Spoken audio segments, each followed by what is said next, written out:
Mario Mitej ka lënë pas periudhën e vështirë të Al Ittihadi dhe është rikthyer sërish në formën më të mirë të mundshme.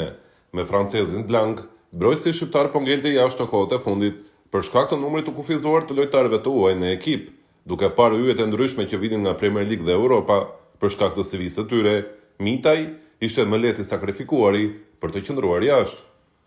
Por me ardhen e trajnerit Conceição të Al Ittihad, ish trajneri të Milanit, Mitej është rikthyer në nivelet më të larta të futbollit. Të gjithë të Al Ittihadi kanë përgëzuar super performancën e Mario Mitejt në fitoren 1-2 të Al Ittihadit ndaj Al Nassr në transfert. Kundër Al Nassr të Sadio Mane, Cristiano Ronaldo, Joao Felix dhe Kingsley Coman, Mitej ishte më i miri në fushë. Madje Kingsley Coman, që ishte në krahun e Mitejt, doli si sulmuesi më i dobët të Al Nassr, pasi Mitej i fitoi të gjitha duelet me të. Coman e mbylli me 0 driblime. Shqiptari ishte fantastik në të gjitha aspektet. Madje dha edhe asistin e golit të fitores. Al Ittihadi luajti me 10 lojtarë që nga minuta e 49 pasi kartonit të kuq, por sërish arriti që në fund të fitonte. Ajo që duhet të theksohet është se një rol i ri për Mario Mitejn vjen me ardhjen e trajnerit Conceição. Ai pasim i mrekullueshëm i Mitejt e goli i dytë kundër Al Nassr u tentua 3 herë për shkak të këtij roli të ri. Nëse të gjithë jeni kurioz se çfarë mund të bënte Mitej në rolin e Nedim Bajramit të kombëtarja, tani keni një pamje më të qartë dhe ai do të shkëlqente. Sipas analizëve në Arabinë Saudite, Conceição fitoi kundër Al Nassr me befasin që quhej Mario Mitej.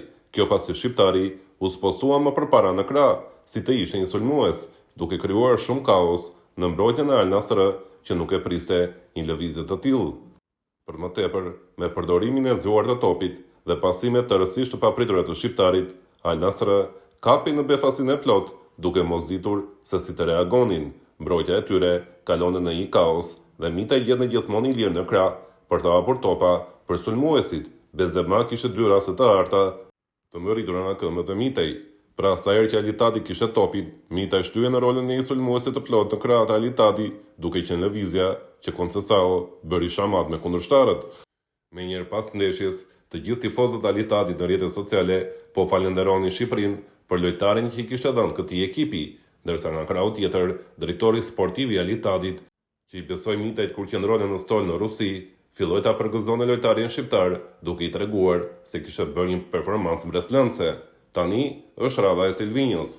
Nëse Shqipëria do të gjente një mbrojtës tjetër të krahut të majt, që do të jepte sigurinë maksimale për sa i përket prapavijës, atëherë Mario Mitej mund të shtyhej në një pjesë më të avancuar për të përfituar akoma më shumë nga cilësitë teknike fantastike që ka ky futbollist.